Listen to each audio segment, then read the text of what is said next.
You're watching The Experience, Comic Culture and Sales, streaming live daily to Facebook, YouTube, Twitch, and Twitter.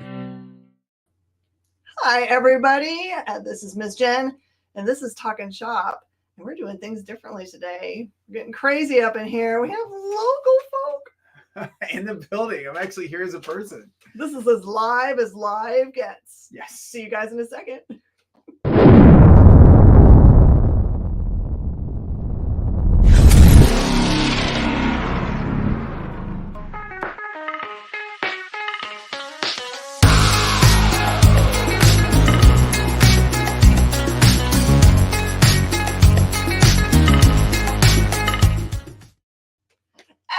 And welcome. I just want to say a special welcome to Tom McDonald, who is a new member of the channel.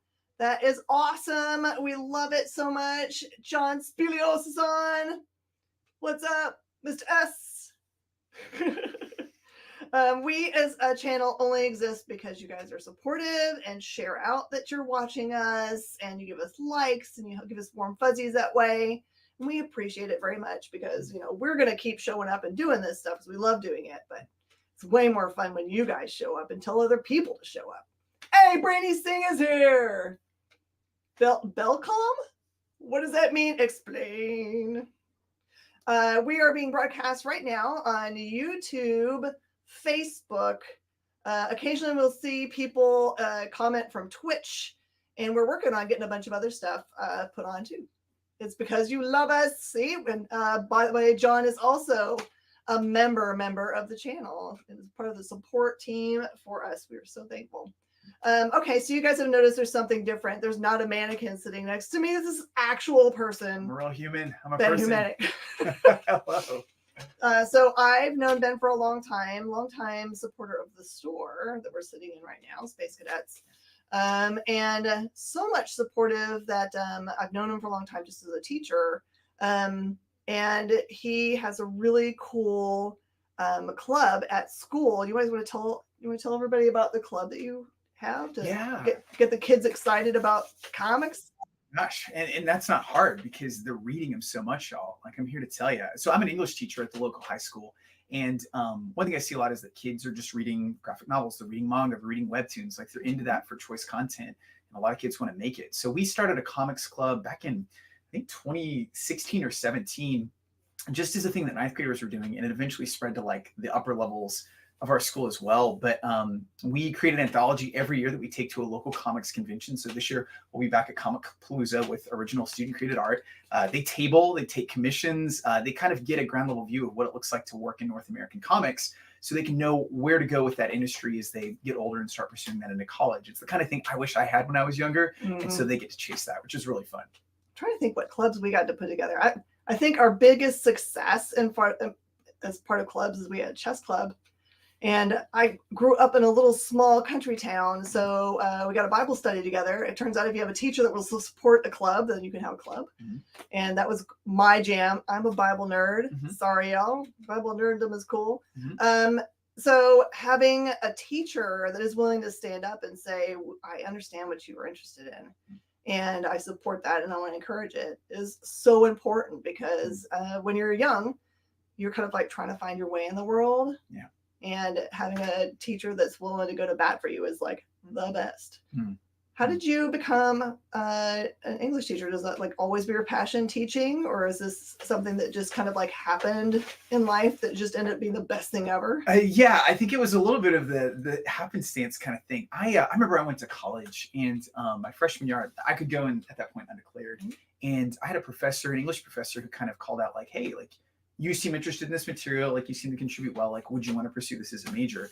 And that made a lot of sense. And so I actually graduated with an English major, didn't really know where to go from there. Knew I loved comics. I had been a cartoonist at our campus paper at the same time. But it wasn't until I took a gap year to work at a summer camp program.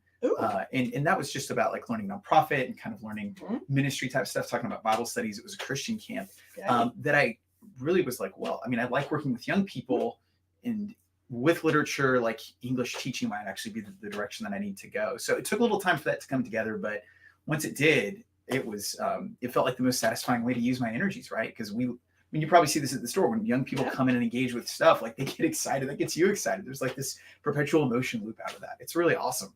It's so true. I think that we come into like kind of this dangerous place in our society where because we don't necessarily understand teenagers that they must be up to something, right? And Mhm. when you think about when we were teenagers, largely we weren't up to something bad. We were just up to trying to figure out what where to head in life. So Yeah. we're just interested in a bunch of different stuff. So Mhm. I think it's so cool that that's kind of like the way it happened for you. Mhm. It looks like you were encouraged by a teacher too. Yeah. Oh, 100%. Yeah. Without that person to champion you and that chain of people, I can think back to high school people who were encouragers, so I could still name off the top of my head. It's an absolute chain of blessing. There's no doubt. Okay, so the things I want to say, I'm going to say, do a public thank you to Ben, because for almost every big event that we have at the shop, if I say, oh man, I really need some help reaching the kids that are going to show up, do you think your club would be interested in helping out? They have come up with so many good, very interesting ways to reach the kids as they're coming for like free comic book day. You want to talk about, was it the kids that thought up what to do, or coming and doing like drawings and kind of giving their stuff and so forth? Yeah, I think that came organically out of that. And it's cool because, I mean, a lot of comics artists make their living off of commissions, right? Like they get paid for their freelance work, but when you commission them to, like Daniel Warren Johnson, you pay him to do a drawing, you're going to get something amazing. Yeah. And for students to be commissioned, like in their teenage years, that gives them confidence for the art that they're already creating. And in our case, our club takes that and puts it back in the club fund so we can pay for like a Comic Palooza table later. But yeah, it's still such a useful way to speak identity into them and then to give them a chance to draw Deadpool for somebody, as they would want to do anyway. I would love it when they did that they would do little mini classes for the kids and teach them like kind of sequential art panels or do face painting. I don't know, the kids were there all day long, and oftentimes because we're so packed inside, we would have their table as kind of like a draw outside. And I was always so impressed by your kids that they weren't ever like, man, it's like too hot or too cold or whatever, and it's not my jam. Yeah. They accepted where they were. Right. And we're like, draw those kids. Yeah. Come on over. These Texan children tolerating all kinds of weather. True. It's always been good when we've tabled outside. That's been beautiful. Oh, yeah, I'm going to say I do use you guys as the carrot a lot because I don't know. That's perfect, man. High school kids seem like they're not, Yeah. Like, what are those kids doing over there? Oh, for sure. What are those kids? Kids are cool. What are these kids up to? Yeah, absolutely. I see Ed Weird is on. Hey, Ed, how are you doing, man? If you guys have any questions, we're going to get around to the books and things that Ben is doing. But I like to get background so you guys get to know the people that are creating the things that you might love. So you were 51. You used to get picked on for reading comics in high school. John, I think we're very nearly the same age. I'm 52 right now. I'm going to be 53 in Feb. Yes, back in the day, it was not a popular thing to do to read comic books. So I think things have really changed. What is it like at the high school level? Are your club guys still feeling a little bit isolated as far as social, or that's just like everyone's reading comic books and manga, so it doesn't matter anymore? No, honestly, I think there's been a sea change. I think with COVID, right, in the initial days we had lockdowns going on, people were looking for entertainment at home, and we've seen the ripple effects of that in traditional comics book channels and the direct market. A lot of my students got turned on to manga and anime through recommendations on TikTok. And so now, John, where you're talking about, I would have gotten picked on for comics. Like, man, I remember being a college freshman in 2004 and hiding Spider-Man comics in my backpack because I thought girls wouldn't talk to me. But now my basketball boys are reading Berserk, right? Like Chainsaw Man is the coin of the realm. I've got a kid who turned in a project on how Ralph Waldo Emerson's concepts of transcendentalism match with Monkey D. Luffy from One Piece. So suffice to say, comics, and that's not even talking about the webtoon impact. A++. Yeah, exactly. It's an easy one to grade. So suffice to say, like, I think comics have continued to saturate the pop culture conversation in a big way, to the point where it's not just the movies and the characters, but like the actual reading of comics content. And I think the big thing we want to figure out in North America is how do we reach the kids who like come up through a realm of graphics books, Dogman, Raina stuff, and then move to like manga thereafter. How do we also show them what local creators can do? That's a big question that I'm always trying to think about. Sure. But I think they've got openness to that. That's awesome. Yeah. Okay, so I want to go on a tiny bit of rabbit trail. I always like it when I get to talk to a teacher. because I'm on the board of the Comic Book Legal Defense Fund, and we're starting to see a whole bunch of challenges to graphic novels. You guys try to hold on to your brains here. We're seeing challenges to graphic novels as not being accepted as literature. I'm not talking about any of the other First Amendment right stuff where people are saying content isn't proper or whatever. Sure. I'm just talking about straight up graphic novels aren't literature. Are you guys seeing any of that pushback as teachers from? No, so in the district we're in, we're a pretty large one north of Houston, and we've got good resources, but we've had people even kind of in our like central office who are responsible for managing teachers and developing them, who are very friendly towards graphic novels. Like one of my district instructional coaches would donate me copies of some of his books, like some of his Secret Wars spin-offs are in my classroom and so forth, right? I think in general, our librarians know that graphic novels circulate, and they know that kids are hungry for that material. And I think enough teachers are aware that content like Mouse, for instance, won a Pulitzer Prize, right? Or Gene Yang is not someone who's far from the knowledge of people who are conversant in books, and he was an ambassador for young people's literature. So I think there's progress to be made. But I think there's more of a case now that graphic novels aren't just an alternative to literature. They are literature than we've had in previous years. We're really lucky to be in that place. We've just got to hold fast to that, I think. Absolutely. Yeah. Yeah, it's just so weird for me to have been like, I think the last time I saw this kind of attack on graphic novels, like 20 years ago. Yeah. Because for a little while now, people have been asking, what is the usefulness of organizations like the Comic Book Legal Defense Fund? For sure. And now we're able to show them like how much they're needed. Because Well, for instance, like Genderqueer is one that I've not read, but I know it's come under fire in multiple districts, and I can imagine the Legal Defense Fund's efforts have been really useful to try to make sure that's not being pushed out of places where it can be helpful. Well, I'll point out a book that is people would never believe has ever been on banned lists, but Drama by Talkin Shop has been on the ban list for a very chaste same-sex kiss. And it was like, okay, well, like where do we have the line drawn for literature? Like we're getting kids to read and we have to teach independent thought, right? So they can decide for themselves, right? Or with parental guidance. It's just like any book, right? All books, movies, radio, song, all that stuff, they all rely on us to have a discerning eye to look at what we're reading and viewing and decide whether it's for us or we're like, Oh yeah. And goodness forbid that a concerned parent's involved in their kids' reading life, right? Like that would actually be the ideal situation. But we hope that would be the case in a perfect world. Isn't that true? Yeah. All right. Edward says that he teaches IT and math.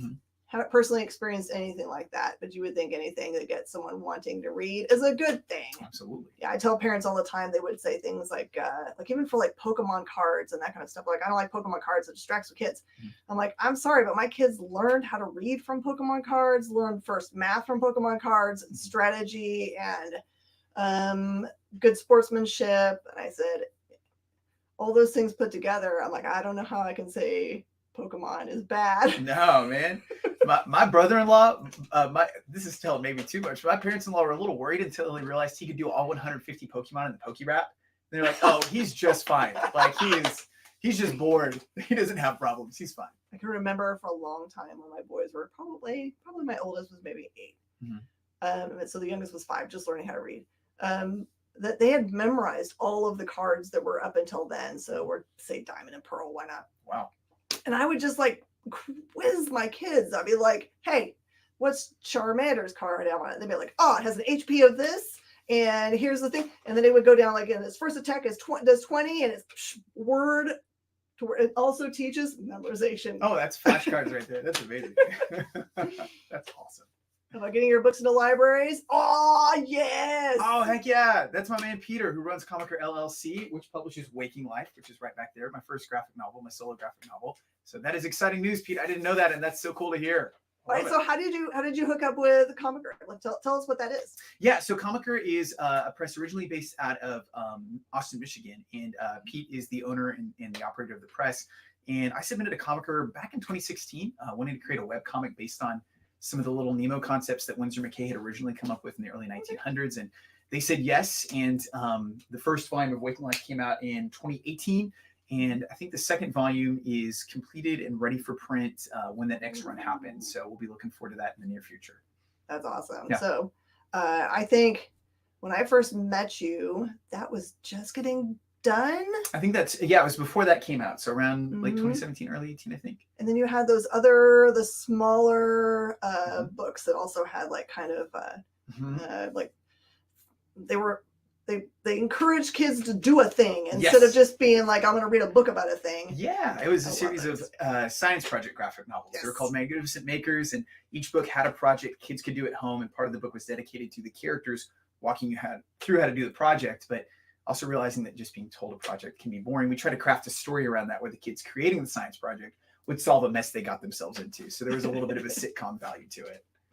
I love this. I actually went to go out there and find them so I could, put them on the display over here. Yeah, I may need to get some more comps to bring by. Might be gone. I may need to talk to the publisher for that. That's on me on that. Okay, so we understand your teacher journey. Sure. Have you always liked comics and tried to draw comics and written comics? Is this something new to you? Yeah, I was lucky to get to talk about this on the Experience last year. I got a chance to talk to Kyle during the Experience Expo in 2022.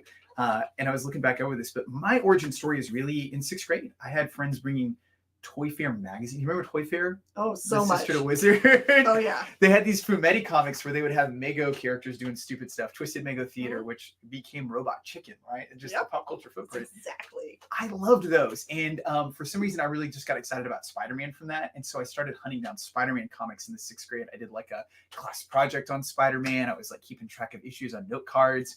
But I just got really enraptured by the characters and the storytelling first. And when I got into college, I still had an interest in drawing and writing stuff down. And I took a stab at working for our campus paper and ended up doing about 2.5 years as an editorial cartoonist in and around taking some art classes. And that was really enjoyable and satisfying. I didn't know if comics would have a place in my life beyond that. But when I got into my adult years and I was newly married, I had a chance to draw a graphic novel for, of all things, a prison ministry program based in Houston. They had an 11-step curriculum that was designed to take people who had been convicted of crimes and to complete steps of restitution and restoration, where they could find kind of acceptance in the community again and find a way to connect with people who had been victimized by the kind of crimes they committed. So we took that curriculum and Kirk Blacker, the author of that graphic novel, wrote it up into a story based on a kid's life. And I drew it. And that was my first comic book. And it's rough. Like I couldn't draw 1-point perspective. I was looking at how Mobius would hatch things, but not paying attention to like proper anatomy. So there's a lot of growth in those pages, Stitchin, but it was for a good cause. And that's what really created momentum to making comics like in my adult years as something that was additive to, but not separate from like my teaching path. Do you have copies of that work? I do. I've got at least one at the house. I just recently assigned the rights to it back to that prison ministry. So I was making a royalty off of it for a period of time, but the author and I both vested our royalties back in their program. So they own wholesale. But so they might print it all up again. Oh, for sure. Yeah. It's actually through Amazon's print on demand feature. So they can do it kind of whenever. Yeah. It's easy enough. That's amazing. Yeah. It's a good journey. So, but yeah, from there it was mini comics and small graphic novels and small press stuff. And here we are today. All right. Yeah. John S. has got a cool story. This is blowing my mind. Yes. Mom used to clean Kubert's house. In New Jersey? Or New York? Right. So for everyone else, you can read it on there, but I'll read it out loud in case you have a bad eyesight like me. It's funny how he got into comics. Mom used to clean Joe Kubert's house. They became friends. So we used to rent our basement to students from his school and used to sneak downstairs to read their books. That would be an amazing library. Oh my gosh. Can you imagine all the Hawkman he was getting into there? Oh, Dover, New Jersey. Dover, New Jersey. That is awesome, John. That's amazing. I'm envious. That guy's a legend. Yeah, that's incredible. Love the stories. Like it's so cool to see how everyone's lives have been touched by comics in the past and then now. Yeah. Well, and one thing we love about Kubert is that he literally started a school for comics, right? He didn't just stay in the editorial office. He was also a teacher. And his sons continue that tradition, right? So it's cool to know how that impact kind of flows as well.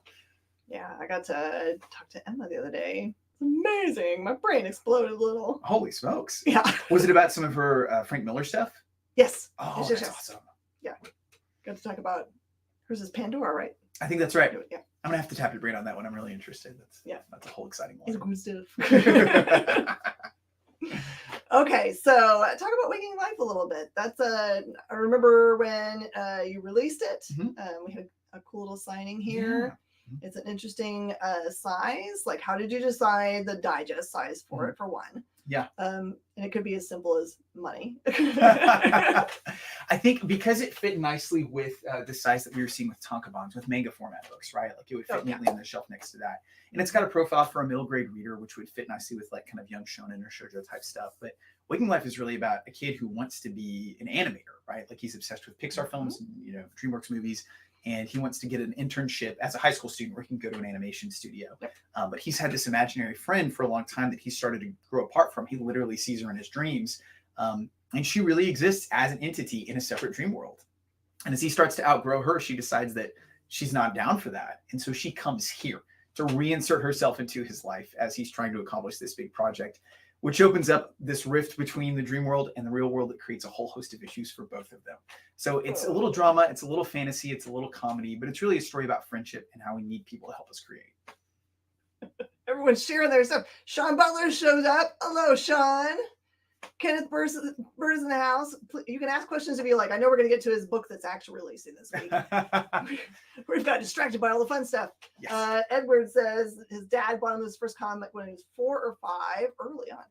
Favorite thing in the world is watching Spider-Man on Electric Company. Yes. Yeah, man. Spidey Super Stories with John Romita covers. Those are amazing. Oh, yeah. Yeah.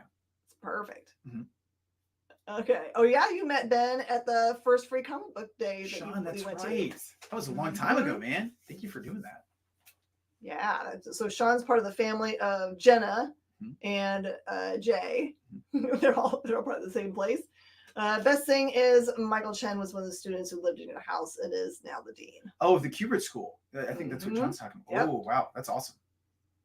You guys are awesome. All right. We're going to be on tomorrow's show. Sean, how are you doing? Are you asking if Sean will be on the show, or are you asking? Yeah, I think he's asking if he's going to be on In Stores this week with us tomorrow. Oh, I don't know. Stay tuned. We'll definitely have books available during they're going to do review on it for a minute to skim it, so you can totally get that. You're looking for Sean. Okay, cool. Just making sure who you asking is going to be on. All right, so we've got a special thing. We're going to do like the magic of television here. And I'm going to let Ben open up. He got his comp copies delivered here to the store. So I'm going to let him open up his big bindle back there and show you his book. It's kind of double exciting. So my publisher for this book is Band of Bards. And they've got another comic called Coins of Judas, which we just found out today is sold out at the distributor level. Like it is all completely up there. And you got special variants. So they were shipped here to the store, and Band of Bards was like, well, we've got comps for you. We know Space Cadets is your store. Do you just want it to sit there? And I was like, that sounds perfect. So I haven't physically handled a copy of this book yet. And I sent it off to the printer like 2 months ago. So I'm very pleased to see this. And if you're going to forgive me out there, I've got a pocket knife. I don't condone violence on camera, but I do condone cutting strip rant. All right. While you're cutting that open, Sean wants to know, how would you say being a teacher has influenced your writing? I think on one hand, it gives me a look at a market that's really important to comics, which is teens, which is students, right? Like what they're reading is really going to drive the future of this industry. And it also gives me a chance to get honest feedback on my work. So if I'm showing them works in progress, that's helpful. I would say too, having worked with editors and getting notes on scripts and having to revise, that gives me a chance to show them my mistakes and give them courage in the process of their own writing. A lot of times we feel the pressure to like write a good essay in the first try, and really good writing is good revision. So when I can show them, hey, here's work that I've done for publication that wasn't great the first time and got some notes, that gives them permission to take some chances and do a messy first draft and then a more refined draft later. So that's really helpful. So I can bring my process in and show them that, and then they inform my process. And then I've also got a creative writing class of students that just blow my socks off, and I am living in awe of them. They make me just want to create more because they're being so creative. So, all right, well, let me unwrap this guy. This is the first fresh bundle of Brody Can't Be Broken, and it's large format size, and it smells like comic books. Yeah, that's what you want right there. It's like, digital comics are fine, but there's nothing like the smell of a real comic book. Well, and I'll tell you, with Comixology having some bad news recently, this is a very good time for print comics. All things considered. Oh my gosh, it looks like a real comic book. It totally does. It has pages and everything, Jen. The coloring is amazing. Oh, I'm delighted by this. Well, so here's a fun story about the coloring on Brody in Waking Life and my other stuff. I'm not a great colorist, so I stole a color palette from 1930s comics. There's like a 64 color palette for silver golden age comic. Yeah, it's a limited palette. It limits my choices. So I just color like they would have colored Plastic Man, you know, like the notes Jack Cole would have given to somebody back in the day. But oh my gosh, it's real. Mom, are you proud of me? It's real. They should have comic book smell air fresheners. Maybe. But you'd have to have two kinds. You'd have to have new comic books printed with new ink, and then you have to have the old.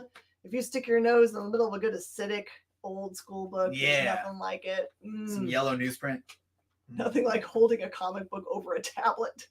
Yeah, tablets are kind of like, I don't know. If I don't get a hand cramp after reading a book, I haven't really done it right, I don't think. That's right. That's right. All right, so explain Brody. Okay, let's talk Brody briefly. So this is a story about two essential super first responders. Their job is to go into mass crisis situations and to help people who are victims of like large circumstance issues. It's set in 2095. The Earth has gone through a lot of climate challenges and humanity's trying to pull its bootstraps together. But we've done something that's woken up the ancient demigods. We talked about Bible study type stuff. You're kind of Nephilim, you're ancient angels. They're back and they want to put humanity in its place. So Brody and Amanda, they're these first responder characters. They are tasked with stopping a demigod from destroying the center of human civilization. And they are just defensive players. They have no offensive capabilities. So the question is, can they do it? Can they keep each other safe in the process? And what will they learn about the nature of sacrifice along the way? So it's got a lot of punching, a lot of explosions, and a lot of heartbreak packed into 64 pages. And I hope people love it. I secretly have read this because I always need to know what's going on. I think it's amazing. I like this is a very simple, heartfelt story, straightforward story. So it's not like a bunch of extra exposition happening. It is literally an awesome way to explain how to say things without ruining anything in this book. Can you be a superhero or part of a superhero team and know that you have feelings for somebody and have it not affect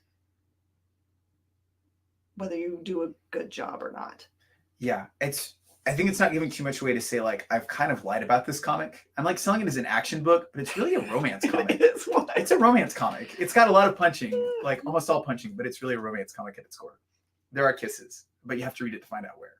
Yeah, it's like don't you have in your credits like a relationship expert? My friend CJ Hudson, who's doing some books through Band of Bards as well, is our intimacy consultant here. Because I was like, how do I make this scene work well? It's just a chaste kissing scene, guys. It's fine. Your whole family can enjoy this comic book. But he gave me some tips and he gets that credit. Yeah, if your family can handle Princess Bride. That's a great comp. I'm going to use that in the future. Knowledge. Awesome. Oh my gosh. Okay, so we're super excited about this. Do ask your local comic shop about this book because Band of Bards is a fairly new company. They might not be on your local comic shop's radar. If you keep asking them about books that are coming out from them, like this and Coins of Judas and the books that are coming out soon, then they might at least be thinking about it when they're looking at the previews guide or FOC to make their orders. So it's important to do that. Well, and it'll be helpful to say they're not in the February previews catalog, but they'll be back in March. So there's a month off kind of to assess our sales data. And then March, they're back in there. So if you're looking for Band of Bards stuff, that's the next time you'll see them in there. And that'll be really good. Perfect. We have like half of mine is second right now. Where should people follow you? On Twitter at BenHumeniuk. If you want to look at my name, that's how you spell it. On Instagram at ben.humeniuk. Perfect. All right, we're going to take a break and come back. We get to talk to Amanda Deibert next. Did you know that across America there are over 2, maybe even 3 live stream producers who can't even afford Mountain Dew? Take Brian here. Brian has gone 2 weeks without a sip of Red Bull. If it goes on much longer, he may take a shower and get a real job. Situations like this are as tragic as they are preventable. Join the experience on YouTube and gain access to special emojis and members-only streams. For less than a cup of coffee, you can keep socially awkward hermit people working from their parents' basements where they belong. Scan the QR code on the screen to join. You'll be glad you did.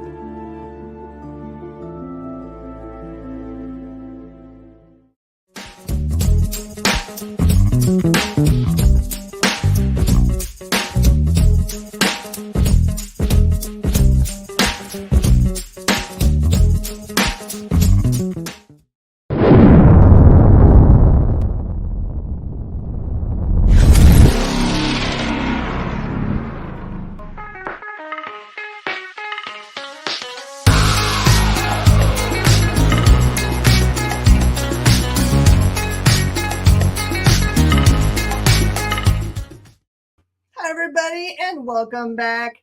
Yes, Brainy, that advertisement might have been referring to you. When the staff showed that to me for the first time, I almost spewed milk on my nose because I thought it was so funny. So mad props to production team for coming up with really funny ways to explain that we'd like to see them over on Twitter sometimes or on Twitch. All right, so let's talk Saturday morning cartoon comics. No, we're going to talk about all kinds of other cool stuff. But first, we have to have our awesome guests on. Let's welcome Amanda. Hi. Hello. How are you doing? I'm well. How are you? I'm doing great. Where are you? Where do you hail from? Where are you? What part of the country? I am in Los Angeles. Oh, that makes total sense. I always wonder if, like, people that are working and doing Hollywood things, do you have to live there? Is that really kind of like a must do? Yes. I mean, if you're gonna work in the actual, like, film or TV, pretty much you have to live here in New York if you're gonna, like, do it. So yeah. Is that because are there real writing rooms where everybody gets together and multiple? Right. So that's the thing, is you got to be. I mean, now, since the pandemic, obviously that's changed a bit, and now there's Zoom rooms and things like that. But until a couple of years ago, it was really like, if you're gonna be in a writing room, you have to be in the room. So yeah. All right. So I just wanted to kind of get into a little bit of your background. And part of that is I was reading some awesome things about some really amazing things that are not comic book related or show related at all, but instead your cool gratitude journal. I was like, what? This person is amazing. I must get to know her. It sounds like, because the title is You Already Have All the Answers. And I read that it was born out of like a Twitter experiment you were doing. Yeah, it's a total Twitter baby. What happened was, back in 2016, I started asking kind of gratitude-based questions, but the idea was, like, can I ask questions in such a way that I can kind of trick people into remembering the things about life that make life wonderful, the things, and not that life is always easy, but it's actually like, yes, you've been through really hard, really crappy things and you've survived, or there have been people in your life who helped make them, like, less horrible, or I was asking questions like, tell me about a time that a stranger did something that, like, really made your day or changed your life, or tell me about something that you're glad that you survived or that you've overcome. And I was asking these kinds of questions, and I thought, like, a couple people would respond. It's just like, throw things out on social media and you see. And instead they went super, super viral, and people got really vulnerable and opened up and started sharing, like, these, like, really intense, beautiful, hard, sometimes heartbreaking life stories. And then other people would come in and, when I went through a loss like that, this is what was helpful to me, or, like, this is something that somebody did for me. And, like, it kind of built a community. And anytime I would stop, people would be like, oh, keep asking questions. And so I've been asking these questions on Twitter since 2016. And at some point somebody was like, I wish these stories were in a book, because it's so inspirational to read all these things that people have, been through and overcome and done, and all these beautiful life stories, and it'd be really inspiring. And I didn't feel comfortable taking other people's stories and putting it out in a book. Like, that's not my story to tell, even though they were telling them publicly. Mhm. So what I came up with instead was you already have the answers, so every month you could start at any time, but every month is a theme. So I start with what you're already doing right. So that's a theme that, like, for 30 days, you have questions that help remind you of all the things that, like, you're already, like, doing great. You've got this, you've done this. And then it gets into things, like the helpers, or when times are dark, or all kinds of different things. And so there's a question for every day that you journal. And I always start the theme with, like, a few of my thoughts on it. And then I share a couple of my own answers so that you get that community, like, you're not doing this alone thing. So yeah, that's how that whole thing started.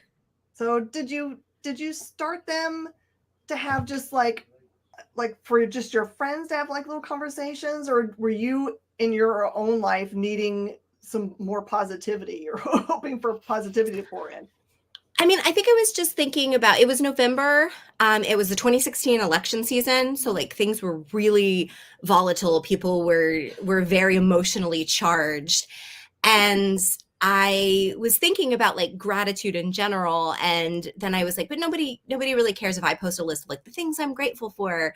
Like, that's not going to do anything. But what if I can get other people to kind of start talking about the things they're grateful for? And so that's kind of how it happened. I just threw it out into the wind to see if that was something. And then it ended up being something that people really did respond to, really did want and need. And I think it was just like, it was an emotionally charged time then. It has continued to be a really hard time. So it's like, great, here we are. Okay, so has it become increasingly hard to think of new, unique questions to ask? Do you know what's wild is no, it's been like 7 years. And I think I've just kind of gotten, I don't know, like, so accustomed to it. And now it's like a month, because I'm doing it like almost every day, pretty much every day.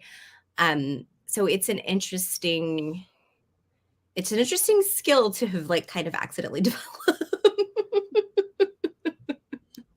I wonder if have you ever posted one and realized, oh man, I think I posted that exact one last year. I mean, I have reused questions sometimes, like, especially for certain times of year, or there's certain things that we can answer differently almost every day, like, depending on what's going on. So, like, there are definitely questions that over the years that I have, brought back. But I don't think there's ever been one that I thought was like a new, fresh question and then was surprised to find that it wasn't. I have old woman moments myself where I'm like, oh no. I mean, look, I don't trust my brain in a lot of ways. Oh my gosh. Okay, so you were so talented. You've done all kinds of amazing things. What was this always your dream to do this, or did you have secret dreams as a young one to, like, be an astronaut, and this is the left turn that you got? I mean, I've always been a storyteller. I've always been a writer, and I was an avid reader as a girl. And so that was always part of it. I was also, for a while in my 20s, I was also an actress. So I guess that was the other path. I majored in acting and minored in screenwriting. And then I came out here and was more doing acting. And then I started to pivot more to the writing. And, eventually, if you're writing full time, like when I was staffed on a show, then it was harder to go on auditions or, like, go do things. So it ended up being like, then I went into writing more full time. And I've been very, very happy with that. But yeah, so it was kind of always storytelling, always the arts. It was always kind of going to be this. Did you start out in school in, like, doing theater? Mm-hmm. Yes. That was my major. Oh, wow. That's amazing. So, okay. So this kind of feels like this happens to a lot of people where you have many, many talents and you kind of have to choose. You found a way to have a lot of talent and get to use it in different ways, so it's not boring, right? That it really does help. It really, like, the diversity of the kinds of things that I write, I think keeps me from burnout maybe a little bit better than a lot of people. So I'm really grateful. And also, if I'm stuck on something, I can kind of pivot to something else for a while and let like the back of my brain work out a story problem while I do something else. And that's very helpful too. Mm-hmm. Okay. So, I've read the list, but maybe we have a bunch of people watching right now. I'm going to say hi to John because John's on there, and Preston and Sean and Nick are all having big discussion right here because I mentioned Saturday morning cartoons. Now they're all listing all their favorite Saturday morning cartoons. Such a goofball. But for everybody that may not know your awesome history in comics, what are some of your favorites that you've got to work on? Well, my first like big comic story was Sensation Comics featuring Wonder Woman. So that one's always going to be near and dear to my heart. This Wonder Woman. My wife Kat Staggs was the illustrator on that one. So it was Wonderful Woman. I got to work with my wife. Like it was just a dream and wonderful. Did you guys sit next to each other, or can you work in the same room, or are you? I mean, she's literally just, I can see her. She's over there drawing another comic that we're working on together right now. So yes, you can. So yes, we do. We both work from home. I sit here and type comics, and she sits over there and draws them, and that's our day until our daughter comes home from school. So yeah. Oh, how old is your young one? She just turned 8. Oh, that's such a good grade. Oh, it's great. She's a great age. It's so fun. Oh man. So precocious or very subdued? Very precocious, very outgoing. She's very much like never meets a stranger. Super fun. So yeah. That's so awesome. So okay. So also remember from the list Wonder Woman 77. Mm-hmm. So people want to go back and find some of these awesome things. Mm-hmm. Do you have any Marvel work?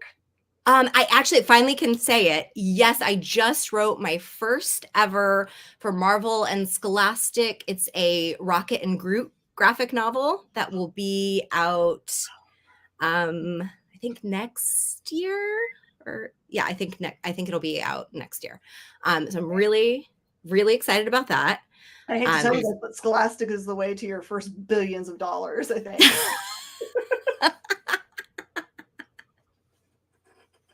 I'm just thinking of Telgemeier. Yeah. Scholastic is fun. I did a He-Man graphic novel for them a couple years ago because I also wrote on the He-Man animated series for Netflix, and so then they had me do graphic novels. So like this is my second Scholastic thing, which is they're fun to work with, and it's fun because I also like run the book fairs at my daughter's school. So then it's fun to like run the book fair but be in the book fair. Then you get to be kind of the cool mom. How many of those kids are like, when you hand the book to them, be like, I wrote this, or are they gonna be like, sure, lady? Well, they have, I mean, cutely because I've done quite a few middle grade comics like DC Superhero Girls and Teen Titans Go, and I've got like Star Wars Hyperspace Stories that are all like kid stuff. So like in their school library, they have a little section of like signed comics and graphic novels. Have your face my daughter's mom. Yeah. No pinups of me in the school library, but it does make me feel very giddy as like a kid who loved reading growing up. Like there's something really fun about being in the elementary school library that just makes my heart warm. Okay, so we have some questions that are kind of interesting. Okay, so Nick Brucci says, "Now, what happens when you give Kat art direction, or do you?" So I'm going to add on to that. Do you, or is it just intuitive now? You don't need to do it anymore. I mean, well, the nice thing is we do have a shorthand. Obviously, when I'm writing something, I know that she'll know what I mean, or that she'll do something amazing and I don't have to worry about it. But we do also, we talk about things. I'll read the script to her while I'm working on it, and then she'll show me stuff and be like, I'm doing that. Or if she's like, what do you think, this or this? If she's kind of like grappling with how she wants to set up a page or a panel or something. Mm-hmm. So we definitely do talk about everything.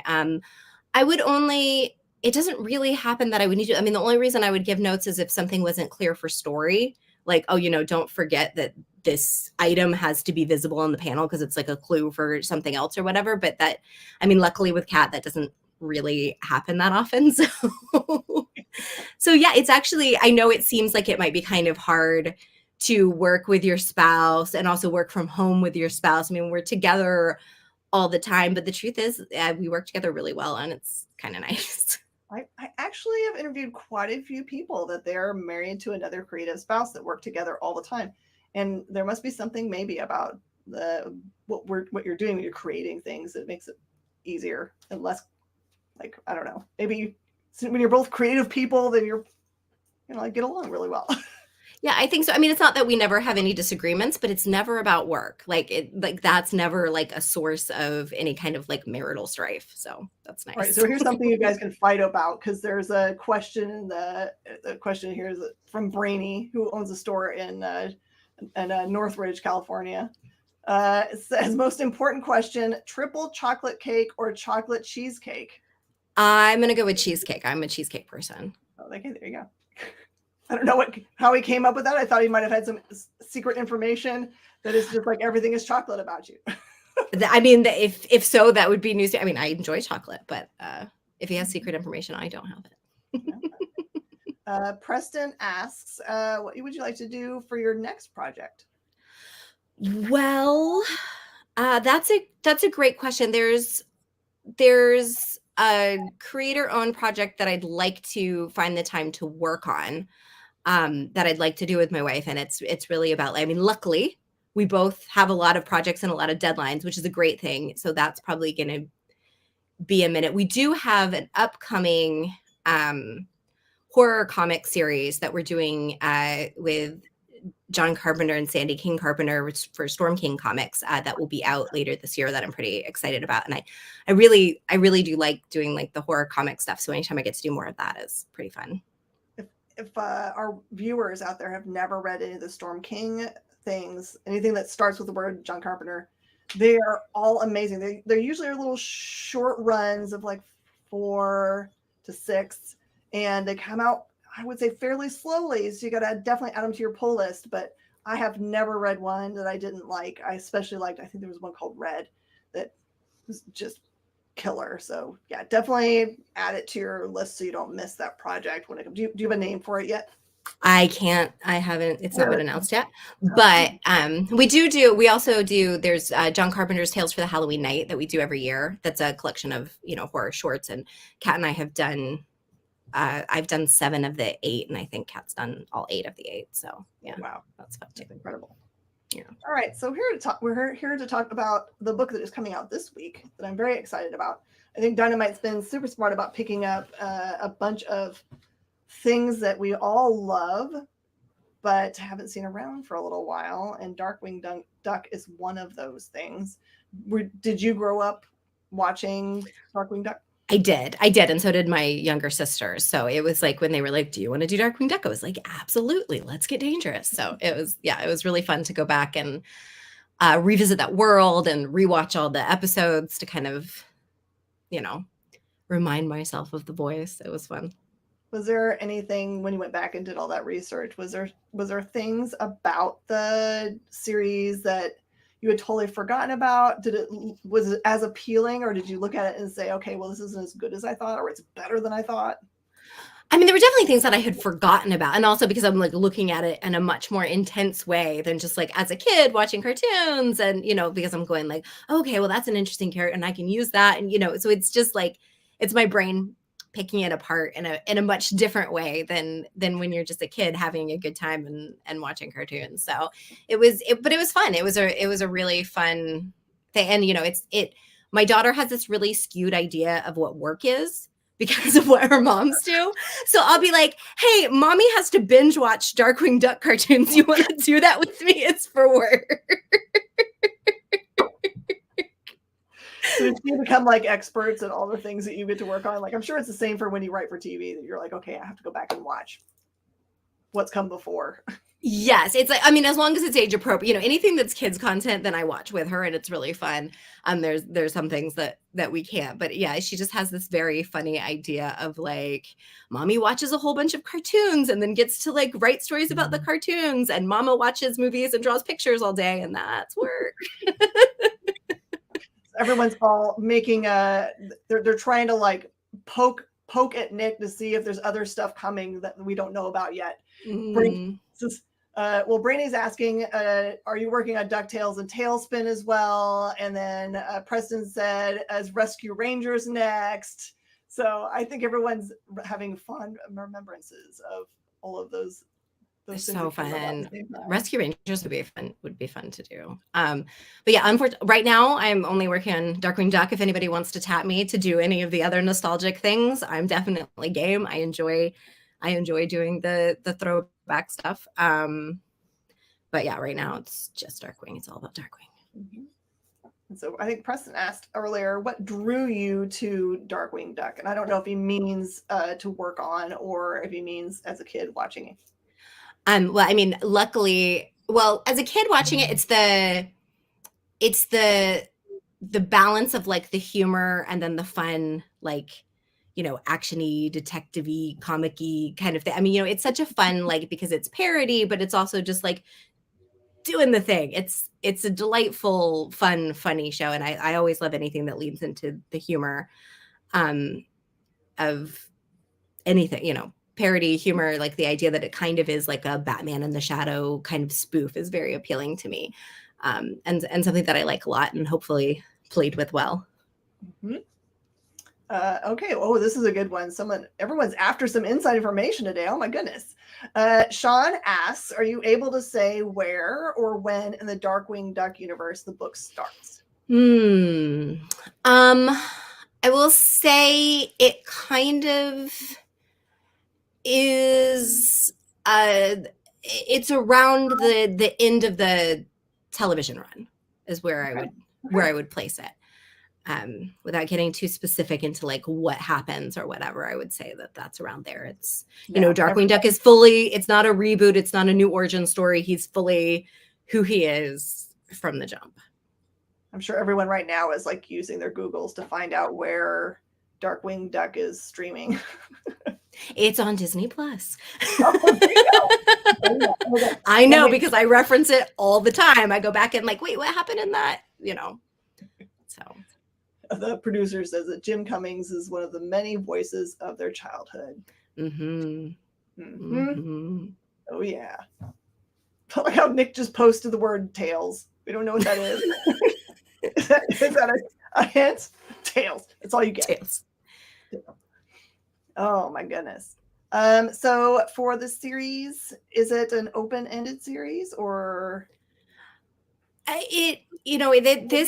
This 6-issue arc definitely has its own conclusion, but it could, you know, if they want me to continue doing it, I could continue doing it. Oh, that's perfect.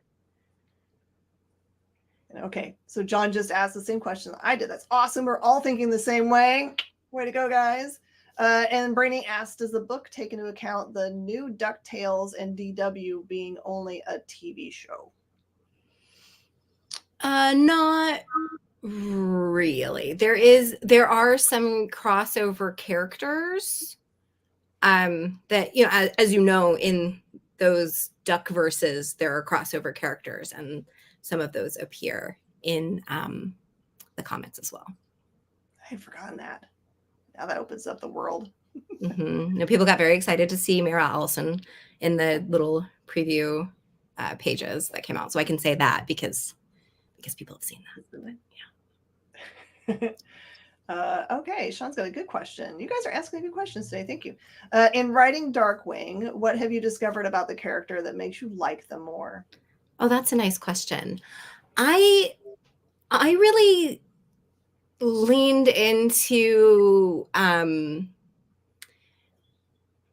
Drake Mallard as a father as well. You know, that thing where you're grappling with the superhero life, but he also has his adopted daughter. And so like I found that I really liked playing with that relationship and like how meaningful, you know, because he is such like an arrogant, kind of selfish, vain guy. But then obviously there is this other person that he actually does care about more than himself. And that's a fun area for me and very appealing to me, probably because I'm also a mother.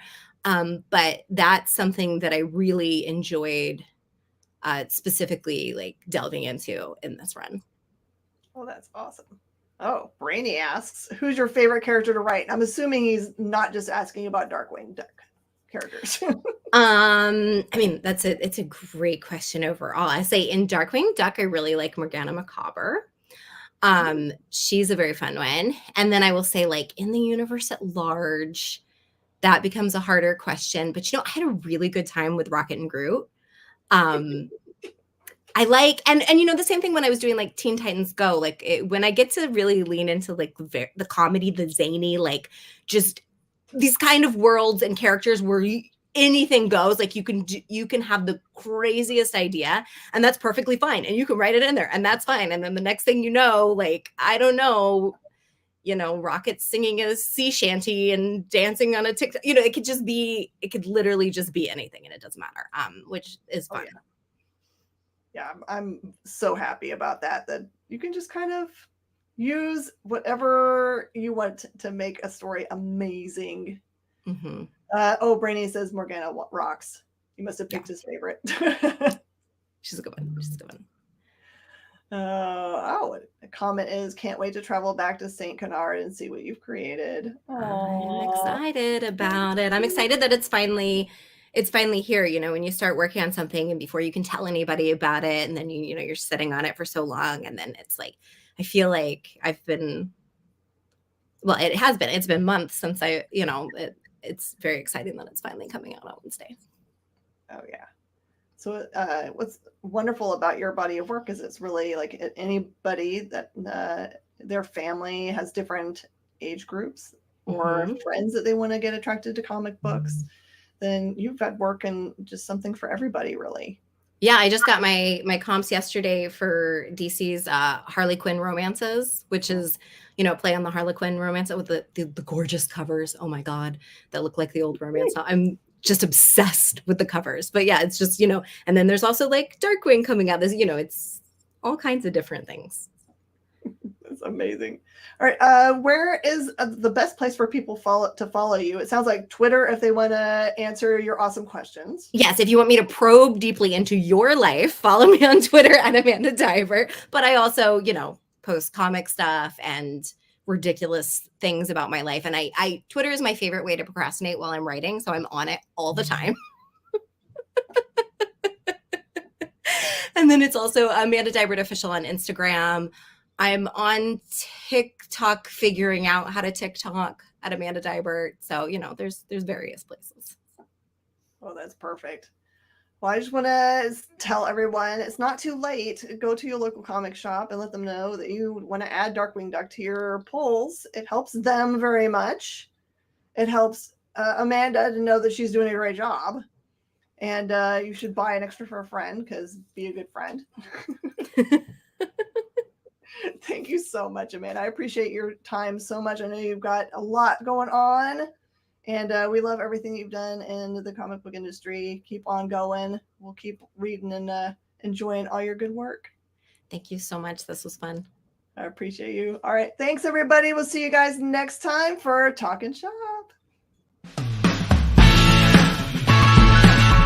Join the party. Head over to our link tree to find all the links for everywhere the experience is all the time.